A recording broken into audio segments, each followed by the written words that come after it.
بسم اللہ الرحمن الرحیم۔ السلام علیکم اسٹوڈنٹس۔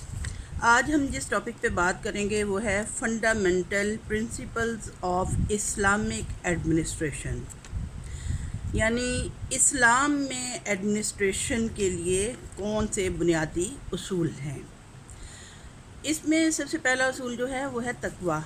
تقویٰ سے مراد ہے اللہ تعالیٰ سے ڈرنا، یعنی جو حاکم ہے یا ایڈمنسٹریٹر ہے اس نے جو بھی کام کرنا ہے اس میں اللہ تعالیٰ کے خوف کو مد نظر رکھنا ہے، اپنے ہر کام کو درست طریقے سے انجام دینا ہے، اور کوئی بھی کام یہ سوچ کر نہیں کرنا کہ میں آل ان آل ہوں اور میرے پاس بہت زیادہ اتھارٹی ہے، بلکہ تمام اتھارٹی جو ہے حاکمیت اللہ تعالیٰ کو زیب دیتی ہے۔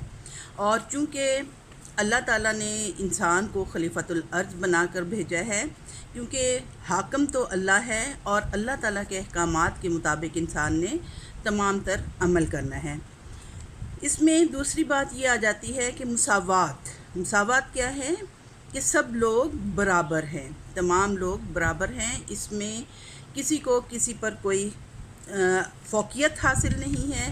ہم کہہ سکتے ہیں کہ تمام مسلمان، تمام اقوام، تمام انسان جو ہے وہ برابری کی بنیاد پر تمام حقوق و فرائض رکھتے ہیں۔ اس میں ہم نے یہی دیکھنا ہے کہ ہر شخص کو، ہر فرد کو اس کے حقوق جو ہیں وہ پورے طور پر حاصل ہو سکے۔ اللہ تعالیٰ نے، بلکہ رسول پاک صلی اللہ علیہ وسلم نے خطبہ حجۃ الوداع میں یہ فرمایا تھا کہ کسی گورے کو کالے پر اور کسی کالے کو گورے پر فوقیت حاصل نہیں، اسی طرح سے کسی عربی کو اجمی پر اور کسی اجمی کو عربی پر فوقیت حاصل نہیں، اور تمام انسان برابر ہیں، اور تم میں سے اللہ کے نزدیک زیادہ فوقیت اس شخص کو ہے جو اللہ کے ڈر کو مد نظر رکھتا ہے۔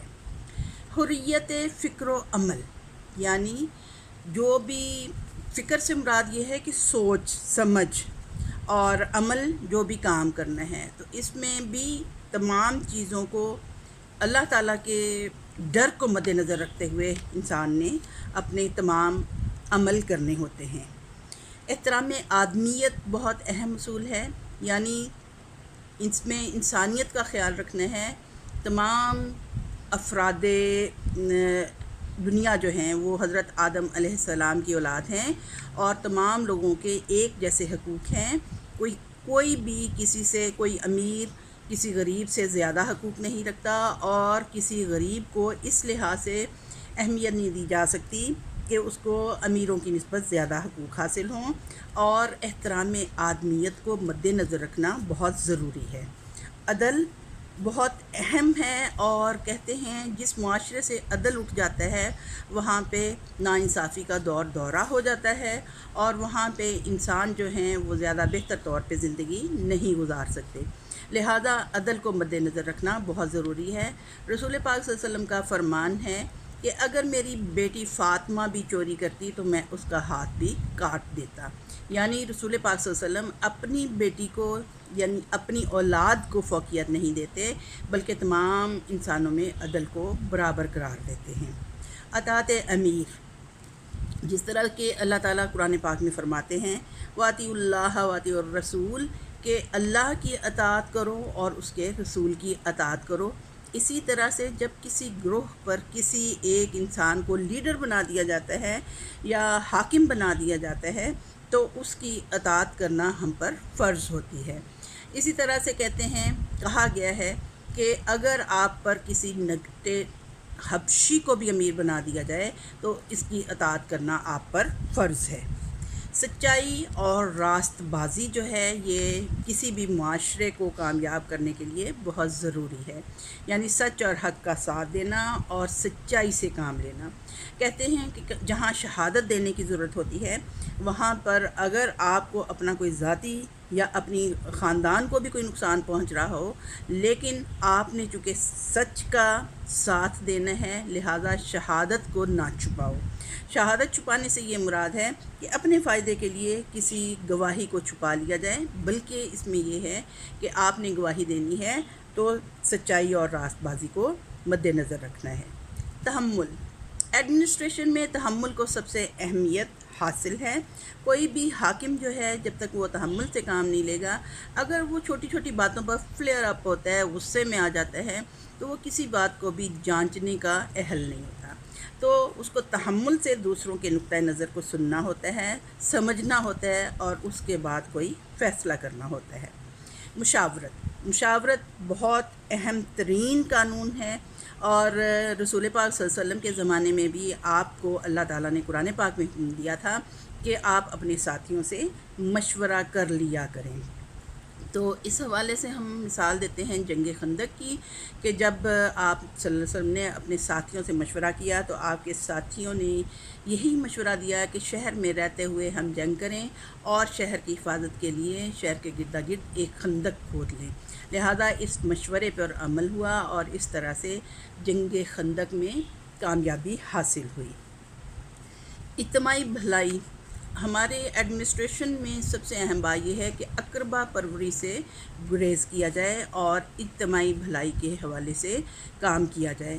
یعنی جہاں پہ ہمارے معاشرے میں بھلائی کا کام کرنا ہے تو وہاں پہ اجتماعی بھلائی کو سوچا جائے۔ یہ نہیں کہ ذاتی مفاد کو مد نظر رکھتے ہوئے ہم کوئی عمل کر گزریں، بلکہ اس کی بجائے ہم سب کی بھلائی کا خیال رکھیں۔ بھرپور جدوجہد ایڈمنسٹریشن میں جدوجہد کی تو بہت سخت ضرورت ہوتی ہے۔ ہر کام کرنے کے لیے کوشش کرنا بہت ضروری ہے، اور اس حوالے سے جب ہم بات کرتے ہیں تو اس میں ایک لیڈر جو ہے وہ رول ماڈل ہوتا ہے۔ جب وہ خود ایک جدوجہد کرتے ہوئے زندگی گزارے گا تو اپنے ساتھیوں کو بھی اپنے ساتھ لے کر چلے گا۔ امانت دار ہونا بہت ضروری ہے۔ یہ نہیں کہ گورنمنٹ کے جو خزانے ہیں ان کو اپنی ذات پر استعمال کر لیا جائے، اپنے خاندان کی بھلائی پر استعمال کر لیا جائے، بلکہ اس کو امین ہونا چاہیے، اور امانت کا خاص طور پہ خیال رکھتے ہوئے اپنے آپ کو دیانتدار ثابت کرے اور اس امانت کو بھرپور طریقے سے متعلقہ لوگوں تک پہنچائے۔ عفو درگزر ایک امیر جو ہے وہ عفو درگزر کا بہترین نمونہ ہوتا ہے۔ اگر وہ ذرا سی بات پہ لڑائی جھگڑا کرنے لگ جائے، کسی بات پہ غصے کا اظہار کرنے لگ جائے، تو وہ کبھی بھی دوسروں کے مسائل کو حل نہیں کر سکتا۔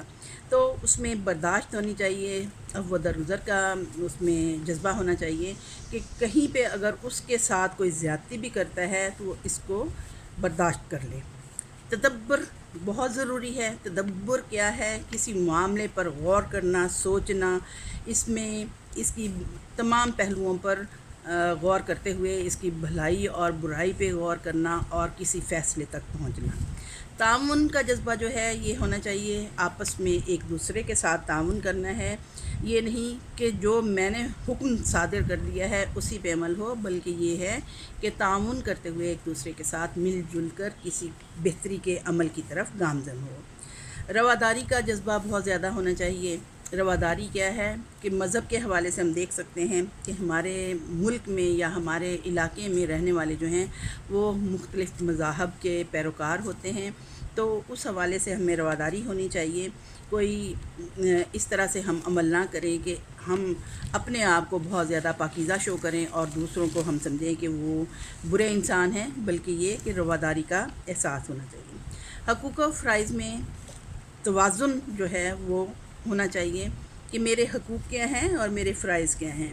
یہ نہیں کہ جس وقت حقوق حاصل کرنے کا وقت آئے تو انسان کہے کہ یہ حق بھی مجھے حاصل ہو جائے، یہ چیز بھی مجھے مل جائے، اور جب فرائض کے ادا کرنے کا وقت آئے تو وہ پیچھے ہٹ جائے۔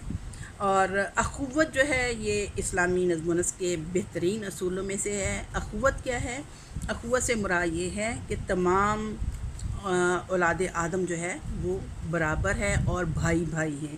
اسلام میں خاص طور پہ اس بات کا بہت زیادہ چرچا ہے کہ تمام مسلمان آپس میں بھائی بھائی ہیں، اور جس طرح سے بھائیوں کے حقوق کا انسان خیال کرتا ہے اسی طرح سے ہمیں مسلمانوں کو ایک دوسرے کے حقوق کا خیال رکھنا ہوتا ہے۔ پھر ہم جب بات کرتے ہیں کہ ضروریات زندگی کی فراہمی، تو ضروریات زندگی کی فراہمی ایک حاکم کے ایڈمنسٹریشن کا سب سے اہم بات ہے۔ حضرت عمر رضی اللہ تعالیٰ عنہ نے یہ اپنے دور حکومت میں کہا کہ اگر فرات کے کنارے پر ایک کتا بھی مر جاتا ہے بھوک یا پیاس کی وجہ سے تو میں اس کے لیے جواب دہ ہوں۔ یعنی اپنے ملک و قوم کے لوگوں کی ضروریات کا خیال کرنا اور ضروریات زندگی فراہم کرنا اسلامک ایڈمنسٹریشن کا ایک بہت اہم اصول ہے۔ آزادی مذہب، ہر ملک میں بہت سے مذاہب کے لوگ ہوتے ہیں، جیسے پاکستان میں رہنے والے لوگ جو ہیں ہندو بھی ہیں، عیسائی بھی ہیں، سکھ مذہب سے بھی تعلق رکھتے ہیں، پارسی بھی ہیں اور مسلمان بھی ہیں۔ تو سب لوگوں کو آزادی مذہب کا حق حاصل ہونا چاہیے کہ وہ اپنی زندگی جو ہے اپنے مذہب کے اصولوں کے مطابق گزار سکیں، اپنے رسم و رواج کے مطابق گزار سکیں، اپنی عبادت جو ہے وہ ان کے لیے عبادت گاہیں جو ہیں وہ موجود ہوں اور وہ اپنی عبادت گاہوں میں عبادت کر سکیں۔ آزادی رائے، ہر وہ قوم ترقی یافتہ قوم قرار دی جاتی ہے جہاں پہ آزادی رائے کا خیال کیا جاتا ہے۔ یہ نہیں کہ کوئی بھی حق بات کہنے سے ڈرتا ہو، اور کہتے ہیں کہ کلمہ حق ادا کرنا جابر حکمران کے سامنے بھی جہاد ہے۔ تو اس حوالے سے آزادی رائے کا خاص طور پر خیال رکھنا بہت ضروری ہے۔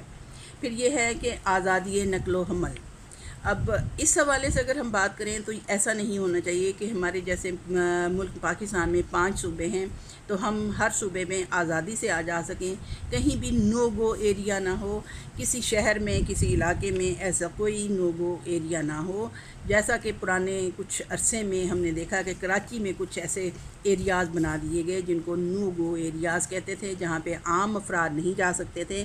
تو اس حوالے سے آزادی نقل و حرکت کا خاص طور پہ خیال رکھنا چاہیے۔ آزادی روابط، یعنی ملک و قوم کا روابط جو ہیں، ایک قوم کا دوسری قوم کے ساتھ رابطہ قائم کرنا ضروری ہوتا ہے، ایک ملک کا دوسری ملک کے ساتھ رابطہ ہونا ضروری ہوتا ہے، کیونکہ سفارتی تعلقات اتنے اچھے ہونے چاہیے کہ جہاں پہ بھی کوئی پرابلم پیش آئے تو آسانی سے حل کیا جا سکے۔ اس لیے رابطوں میں بھی آزادی ہونی چاہیے۔ پھر زندگی کا تحفظ، یہ جو بہت اہم چیز ہے کہ سب لوگوں کو زندگی کا تحفظ حاصل ہونا چاہیے، کسی کو کسی سے کوئی خوف نہ ہو۔ جیسے کہ ہمارے ملک میں بعض اوقات فرقہ وارانہ فسادات پھوٹ پڑتے ہیں، شیعہ اور سنی کا آپس میں فساد یا اس طرح سے، یہ تمام چیزیں جو ہیں ان کو کنٹرول کرنا اسلامک ایڈمنسٹریشن کا ہی حصہ ہے۔ اسی طرح سے جائیداد کا تحفظ، جائیداد کے تحفظ سے ہم یہ بھی مراد لے سکتے ہیں کہ بچیوں کو بعض اوقات یہ ہے کہ وراثت میں حصہ نہیں دیا جاتا، یا اس طرح سے جائیداد کے حوالے سے کہ کون جائیداد خرید سکتا ہے، کون جائیداد نہیں بنا سکتا، اس حوالے سے بعض پابندیاں ہوتی ہیں۔ تو ان پابندیوں کو دور رکھنا چاہیے، اور ہر قوم، ہر ملت، ہر مذہب کے لوگوں کے لیے یہ آزادی ہونی چاہیے کہ وہ کس طرح سے اپنا جائیداد کا تحفظ کر سکتے ہیں اور کس طرح سے وہ ایک آزاد ملک کے آزاد شہری بن کر رہ سکتے ہیں۔ تو اس حوالے سے ہم کہہ سکتے ہیں کہ ہمارے اسلامک ایڈمنسٹریشن کے حوالے سے جو بنیادی قانون یا اصول ہیں وہ بہت زیادہ سہولت فراہم کرنے کے لیے اور تمام انسانوں کے حقوق کا خیال رکھنے کے لیے بنائے گئے ہیں، اور اس طرح سے ہم اگر ان پر پورے طور پہ عمل کریں تو یقیناً ہمارا ملک شاد و آباد رہ سکتا ہے۔ Okay, thank you.